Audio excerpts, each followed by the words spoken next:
Hi guys, आज की video में हम जिस प्रोडक्ट पर नॉलेज देने वाले हैं वो है आपके रूम में यूज़ होने वाली एयर कंडीशनर यानी एसी।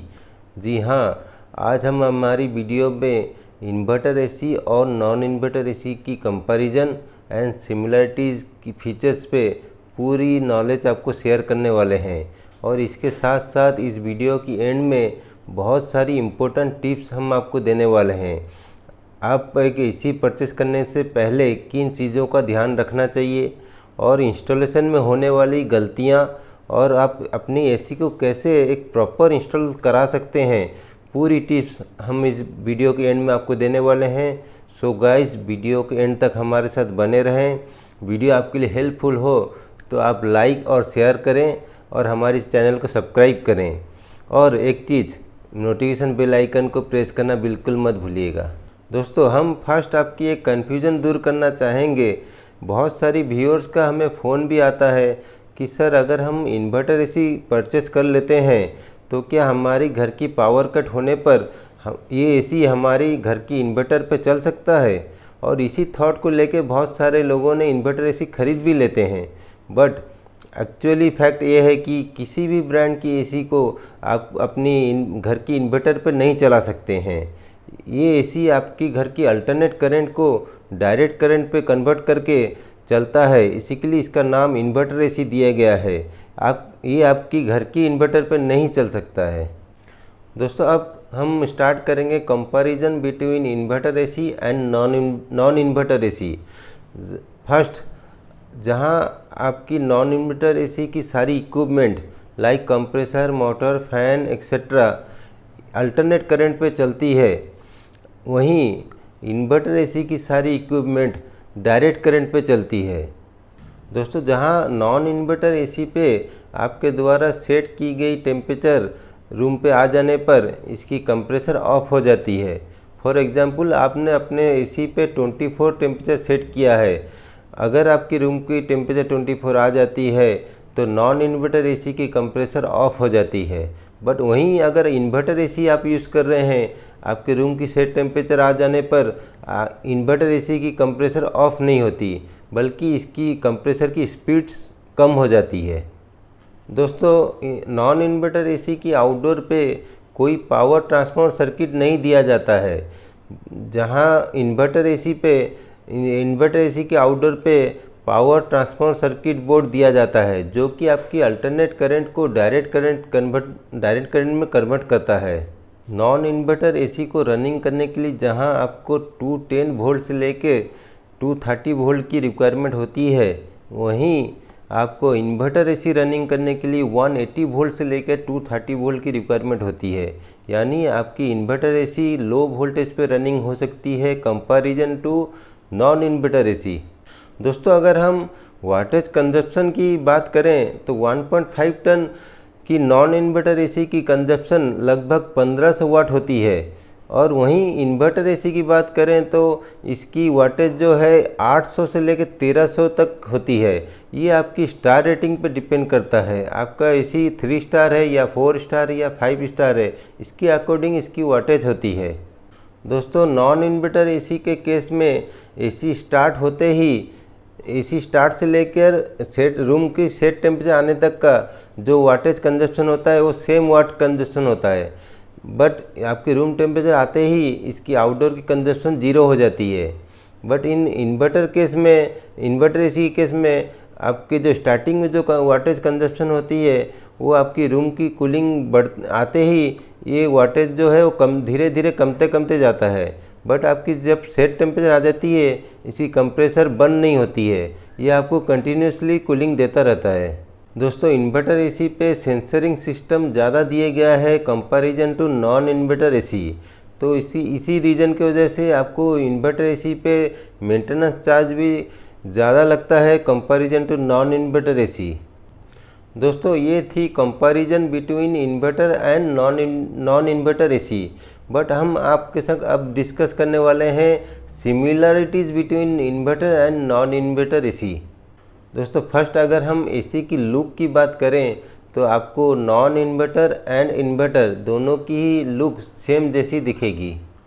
दोस्तों 2021 पे आने वाली इन्वर्टर और नॉन इन्वर्टर दोनों ही मॉडल पे जो रेफ्रिजरेटर गैस यूज़ होता है वो है R32 and R410 refrigerator gas. But mostly model पे जो यूज़ होता है गैस वो होता है R32 गैस, क्योंकि ये जो गैस की कूलिंग एफिशिएंसी है वो बहुत ही हाई है और ये गैस जो है एनवायरनमेंट फ्रेंडली गैस है। दोस्तों अगर हम लो वोल्टेज पे रनिंग की बात करें तो inverter AC 30 volt low voltage पे चल सकता है comparison to non inverter AC. But अगर आपके एरिया में वोल्टेज ज़्यादा ही ड्रॉप हो रहा है या फिर फ्लक्चुएट हो रहा है तो आपकी इन्वर्टर एसी हो या नॉन इन्वर्टर एसी हो, दोनों ही एसी पे आपको स्टेबलाइज़र यूज़ करना चाहिए। अगर हम कूलिंग कैपेसिटी की बात करें तो non inverter AC and inverter AC दोनों ही एसी की कूलिंग कैपेसिटी लगभग सेम होती है। दोस्तों हमने जैसे वीडियो के स्टार्ट में आपको बताया था कि हमारे पास कुछ बहुत ही इम्पोर्टेंट टिप्स है जो कि आपको एसी परचेस करने पर और एसी की इंस्टॉलेशन कराने में बहुत ही हेल्पफुल होगा। तो शुरू करते हैं हमारा टिप्स। दोस्तों एसी परचेस करते वक्त सबसे इम्पोर्टेंट टिप जो है वो है आप अपनी एसी की जो टर्न है वो आपकी रूम की साइज़ के अकॉर्डिंग ही डिसाइड करना चाहिए। फॉर एग्ज़ाम्पल आपकी रूम की size up to 120 square foot है तो आप वहाँ पे 1 टन की एसी ले सकते हैं।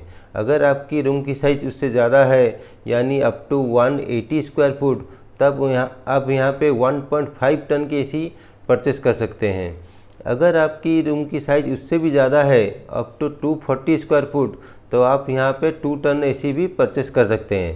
बट कहीं कहीं फैक्टर ये भी होता है कि आपकी एक्सटर्नल हीट की क्या सोर्स है, आपके वॉल और रूफ पे डायरेक्ट सनलाइट है या नहीं, इन चीज़ों का ख्याल रखें एसी परचेस करते वक्त। दोस्तों हमेशा एसी परचेस करते वक्त एक बात का ध्यान रखना चाहिए, एसी की कंडेंसर, इसका इवापोरेटर और इसकी कनेक्टिंग गैस पाइप जो है वो हमेशा 100% कॉपर होनी चाहिए। इससे क्या होता है ना, आपकी कॉपर से कूलिंग एफिशिएंसी ज़्यादा मिलती है और फ्यूचर में अगर आपका कंडेंसर कहीं पर लीकेज भी होता है तो कॉपर होने की वजह से ये रिपेयरेबल भी हो सकता है। एसी परचेस करते वक्त और एक बात का ध्यान रखें, अगर आप किसी कमर्शियल यूज़ के लिए एसी खरीद रहे हैं या फिर आप किसी ऐसे जगह पे एसी लगा रहे हैं जहाँ पे 24 घंटे से लगभग 15 या 18 घंटा आप एसी यूज़ करने वाले हैं तो यहाँ पे हम सजेस्ट करेंगे कि आप इन्वर्टर एसी परचेस करना चाहिए, क्योंकि इसकी एनर्जी एफिशिएंसी से आप कुछ सेविंग कर सकते हैं।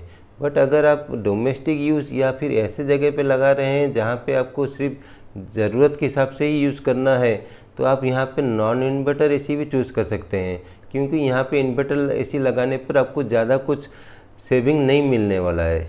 दोस्तों एसी परचेस करते वक्त और एक चीज़ का ध्यान रखना चाहिए, आप जिस भी ब्रांड की एसी परचेस कर रहे हैं क्या उसका आफ्टर सेल की सर्विस क्वालिटी अच्छी है या फिर आपके शहर में उस ब्रांड की ऑथराइज सर्विस अवेलेबल है या नहीं, इस बात का हमेशा ध्यान रखें। दोस्तों अब जो हम आपको टिप्स देने वाले हैं वो है एसी की इंस्टॉलेशन की। आप कैसे अपने एसी को एक प्रॉपर इंस्टॉलेशन करवा सकते हैं बिना किसी गलती के। तो सबसे पहले जो टिप्स है वो है आप हमेशा एक प्रोफेशनल पर्सन को ही एसी की इंस्टॉलेशन करने के लिए दीजिए। एसी इंस्टॉलेशन करवाते वक्त हमेशा इंडोर यूनिट की लेवल को चेक करें। अगर आपकी इंडोर यूनिट की लेवल सही नहीं है तो आपकी इंडोर यूनिट से वाटर लीकेज की प्रॉब्लम आ सकती है। हमेशा इंस्टॉलर्स से ये रिक्वेस्ट करें कि वॉल को होल्ड करते वक्त हमेशा कोर बीट का ही इस्तेमाल करें। इससे क्या होता है ना, आपकी वॉल को कोई डैमेज नहीं होती और एक कोर के द्वारा आपको एक परफेक्ट होल मिल जाता है। एसी की आउटडोर यूनिट को हमेशा इंस्टॉल करते वक्त ताज़ा या छत पे ना रखें, हमेशा वॉल माउंटिंग ब्रैकेट ही यूज़ करें। इससे क्या होता है ना, आपकी आउटडोर यूनिट फिक्स रहती है और इसमें जो है आपका सेफ्टी भी होता है आउटडोर यूनिट। और इसमें जो बारिश की पानी जो बॉडी आपको रस्टेड करती है ये भी कर नहीं पाती है। इंस्टॉल करते समय इंस्टॉलर से रिक्वेस्ट करें कि पूरी इंस्टॉलेशन कंप्लीट होने के बाद पूरी सिस्टम को एक बार वैक्यूम पंप से पूरी तरह वैक्यूम करने के बाद ही गैस को रिलीज करें। इससे आपको कूलिंग एफिशिएंसी बहुत ही हाई मिलती है। इंस्टॉल करते वक्त हमेशा आउटडोर यूनिट को खुली जगह पे रखने की कोशिश करें। अगर मिनिमम आपकी आउटडोर्स की 1 मीटर डिस्टेंस पे किसी भी वॉल या ब्लॉकेज को ना रखें। इससे आपकी कूलिंग एफिशिएंसी पे बहुत ही इफ़ेक्ट होता है। एसी को इंस्टॉल करते वक्त हमेशा कनेक्टिंग गैस पाइप को सही तरीके से उसे फिक्स करना चाहिए। अगर आप इसे एयर पे झुला के छोड़ देते हैं तो यहाँ पे आपकी गैस लीकेज की पॉसिबिलिटीज़ बहुत ही ज़्यादा बढ़ जाती है। एसी इंस्टॉलेशन करते वक्त इसकी कनेक्टिंग पाइप को ज़्यादा एक्सटेंड ना करें। अगर आपको कभी भी इसे एक्सटेंशन करने की ज़रूरत पड़ती है तो आप इसकी एक्सटेंशन के अकॉर्डिंग इसमें गैस टॉपअप करवाएं, ताकि इससे की कूलिंग एफिशिएंसी में आप कमी ना आए। दोस्तों, आज की वीडियो में हमने आपको inverter AC and non inverter AC की सिमिलरिटीज़, इसकी कंपैरिजन और इसे परचेस करते वक्त एंड इंस्टॉलेशन करते वक्त किन किन चीज़ों की ध्यान रखनी चाहिए, पूरी जानकारी आपके साथ शेयर की है। अगर आपको किसी भी मॉडल की, किसी भी ब्रांड की एसी की जानकारी चाहिए तो आप हमें कमेंट बॉक्स पे लिख सकते हैं। हम आपके लिए पूरी जानकारी वीडियो लाएंगे। दोस्तों, हमारी वीडियो आपको कैसी लगी ज़रूर कमेंट बॉक्स पे लिखिएगा। और आज का वीडियो एंड तक देखने के लिए, हमारी वीडियो को लाइक और शेयर एंड हमारे चैनल को सब्सक्राइब करने के लिए आप लोगों का दिल से बहुत बहुत थैंक्स।